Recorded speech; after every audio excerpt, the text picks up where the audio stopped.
안녕하세요. 오늘의 사연자분 소개 부탁드립니다. 안녕하세요. 저는 영국 런던에 살고 있던 안젤라라고 합니다. 평소 영국에서 왈칵 채널을 잘 보고 있었답니다. 저도 여기에 사연을 보내면 어떨까 싶어서 이렇게 제 사연을 신청하게 되었어요. 때는 5년 전의 이야기입니다. 어릴 적부터 건강하게 자랐던 저는 그맘때 날이 계속 우중충한 런던 날씨 때문인지 모르겠지만 자꾸만 몸이 아파오는 것을 느꼈답니다. 그도 그럴 것이 원인 모를 멍이 계속 팔과 다리에 드는 겁니다. 저는 단순히 이것이 면역력이 떨어져서 외부의 작은 상처에도 생기는 건 줄 알았죠. 좀 걱정이 돼서 부모님에게 계속 멍이 생긴다고 말한 적도 있죠. 엄마 요즘 멍이 자꾸 쉽게 드네 왜 그럴까? 엄마는 대수롭지 않아 하며 이렇게 말했어요. 외할머니도 너 나이 때는 친구들과 놀면서 본인도 모르게 어디 부딪히니깐 멍 많이 들었다고 하셨어. 그건 엄마도 마찬가지이고 멍도 유전인 건가 근데 시간이 가고 좀 성숙해지니 안 돌아다니게 되고 멍 안 생기던데 별일 아닐 거야 젊은 나이에 멍 좀 생기는 게 뭐 대수니. 엄마의 말에 저는 약간의 안도감을 느낄 수 있었어요. 근데 그럼에도 불구하고 멍뿐만 아니라 몸이 계속 시름시름 아픈 거예요. 저는 이것이 사랑니 때문인지 알았어요. 1년 전부터 누워서 자라던 사랑니가 이제 뽑을 때가 다 되었나 싶었죠. 아빠도 몇 개월 전에 사랑니가 옆으로 누워서 자라서 치과를 알아본 적이 있었거든요. 근데 영국 치과 의사 선생님이 운영하는 치과에서는 누워서 난 사랑니를 보고 자꾸만 다른 치과 가보라고 했었습니다. 그러다 아빠 친구 중 한국인이 한 명 있는데 그가 런던 시내에 한국인이 하는 치과를 추천하더래요. 그래서 거기 가서 사랑니를 뽑았는데 마취도 잘해주고 친절하게 진료해줘서 굉장히 만족스럽게 사랑니 발치를 했다고 말씀하셨어요. 또 이후에 치료를 잘 받아서 그런지 추가적인 통증도 없었대요. 마침내 저는 아버지의 말을 믿고 치과에 친구와 함께 방문하게 되었어요. 어릴 적에 치과를 몇 번 간 적이 있었는데 신경치료 같은 것은 통증이 너무 심해서 혼자 가기 무섭다는 생각이 들었거든요. 그래서 친구에게 같이 가달라고 부탁했죠. 제 친구는 흔쾌히 치과 동행을 받아줬답니다. 그렇게 한국인이 운영하는 치과에 들어섰는데 카운터에 있는 한국인 언니가 유창한 영어로 너무도 저를 친절히 응대하는 겁니다. 게다가 치과 내부는 사람들에게 좋은 음악이 나오고 초록색 식물들도 굉장히 많았어요. 잔잔한 클래식 음악과 마음을 편안히 해주는 식물들을 보니 자연스럽게 마음이 놓였죠. 치과에 손님들이 엄청 많아서 예약을 하고 올 걸 그랬다 싶었어요. 한 30분 정도 친구와 기다렸을까요? 드디어 저는 치과 의자에 앉게 되었습니다. 한국인 의사 선생님도 아빠 말처럼 저를 엄청 친절하게 진료해 주었어요. 어서 와요. 사랑니 상태를 보니 평소 많이 아팠겠군요. 누워봐요. 내가 안 아프게 잘 발치해 줄게요. 한국 치과 의사 선생님의 신뢰감 있는 목소리에 저도 모르게 마음이 안심이 됐습니다. 그렇게 의자는 자동으로 눕혀졌고 선생님은 제 사랑니의 상태를 좀 더 꼼꼼하게 살펴보셨어요.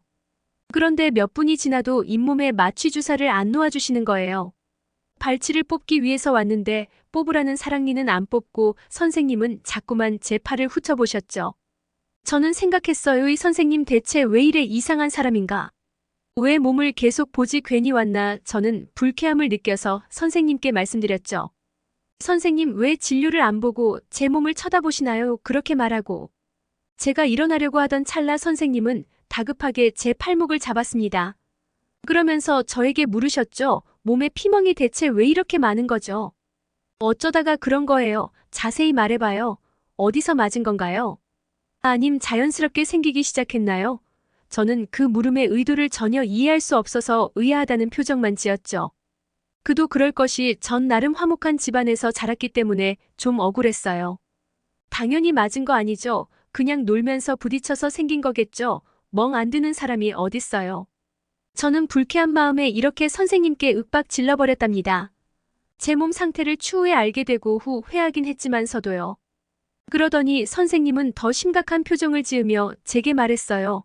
어디서 맞은 것이 아니고 밖에서 부딪혀서 이렇게 심한 멍들이 그것도 곳곳에 들었다고요. 그러면 이렇게 그냥 못 돌아갑니다. 이건 긴급 상황이에요. 그러고는 저에게 혈액 검사를 권유하기 시작했습니다.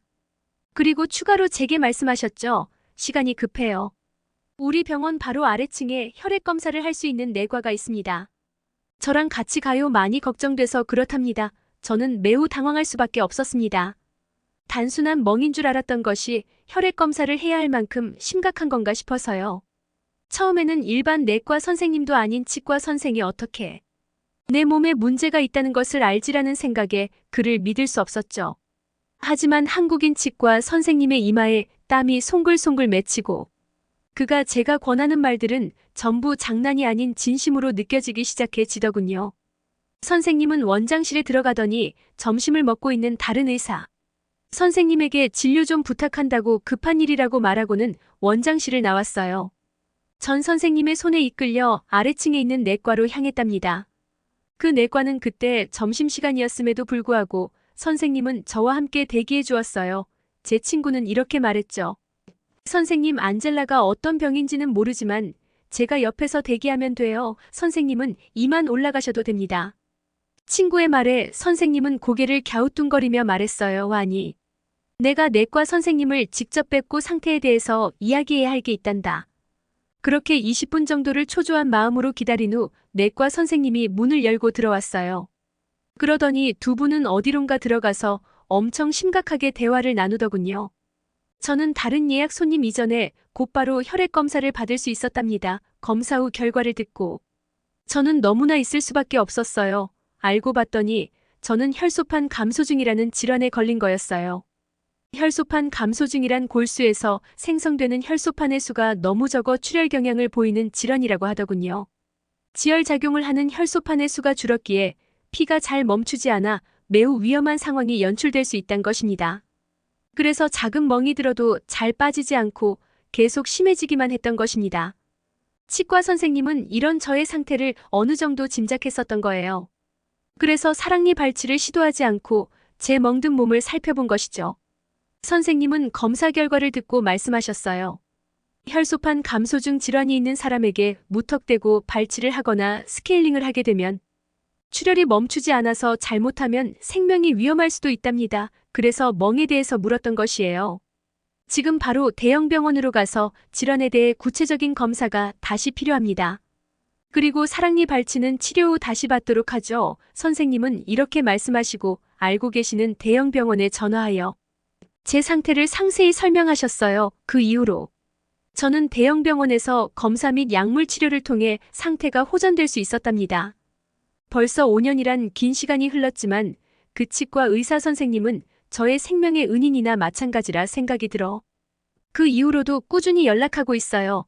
적어도 1년에 한 번씩은 과일 바구니와 함께 선생님을 찾아뵙고 감사 인사를 전한답니다. 까다로운 우리 아버지가 왜 그 치과를 극찬했는지 알겠더군요. 한국인들은 어떻게 손재주도 좋고 눈썰미도 그렇게 좋은 거죠. 정말 신기하고 아직도 놀라워요. 그냥 친절하기만 한 것이 아니라 다른 분야의 질병을 맞출 만큼 똑똑해요. 지금은 영국에서 제가 가장 존경하는 사람이 그 한국인 치과 선생님이랍니다. 한국인들은 정말 부럽네요.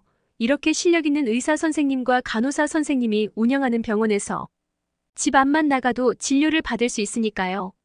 제 사연은 여기까지입니다. 들어주셔서 감사해요. 안젤라님의 사연 잘 들었습니다. 치과 선생님이 혈소판 감소증이라는 질환을 예상했다는 것이 직접 들어도 참 믿기지가 않네요. 그 선생님은 안젤라님의 둘도 없는 귀인인 것 같습니다. 지금까지 왈칵이었습니다. 감사합니다.